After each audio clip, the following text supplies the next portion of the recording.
EET 114, Chapter 15, Series AC Circuits, Problem Example 6. This is a capacitive element.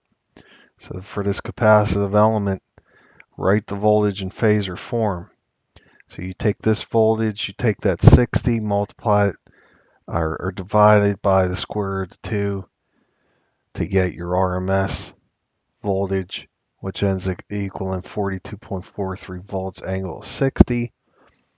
Part B, calculate the current of the capacitor in phasor form. So the current is the voltage divided by the impedance, equals 42.43 volts, angle 60, and divided by, notice that they give you X sub C 40 ohms, okay? So this is not the capacitance.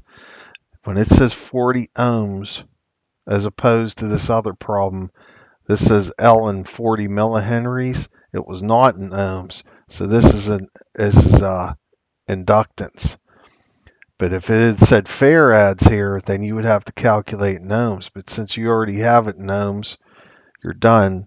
You just put 40 ohms, angle of negative 90. That's because it's a capacitor. And then you get 1.061 amps, angle of plus 150. That's the 42.43 divided by 40 gives you the 1.061. And then the angle of 60 minus a minus 90 is like plus 150. And then it's to sketch the phasor diagram of the voltage and current. So the voltage is this 42.43 angle of 60.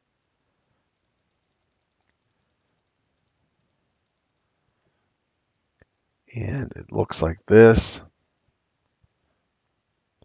And then you have, so you have, it's kind of not that great looking here. Hold on a second. Okay, so I fixed the graph. Um, the axis is a little screwed up here. So the plus axis is the real axis of R, and the J is the imaginary axis, X. They call it the plus axis, but it's only plus on this side. They call it the plus because you're never going to have a negative resistance. It doesn't make any sense. So this is what the voltage looks like, and the current is 1.06 angle of 150. Now you can barely see it there, but if you looked at it real close, you can see that that's the angle. It looks something more like what I drew over here. Um, Only this isn't the scale. But this is all I would ask for if I was asking you for a test. You know, just show the angle and show the magnitude is really all you need to show. All right. And part D says write the current in sinusoidal format. So you take that 1.061, you multiply it by the square root of 2, sine of 400t plus 150 equals 1.5 sine of 400t plus 150, and then sketch the waveform of the voltage and current.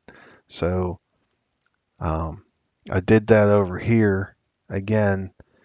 The voltage is VC equals 60 times 400t plus 60.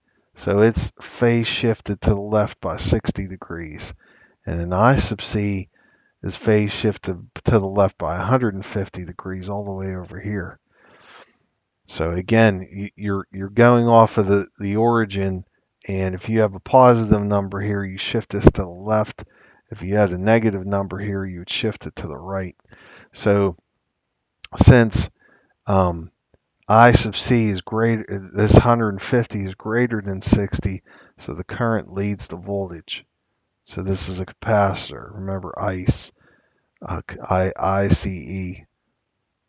The current is the I, C is the capacitance, and then E is the voltage. So that's pretty much it.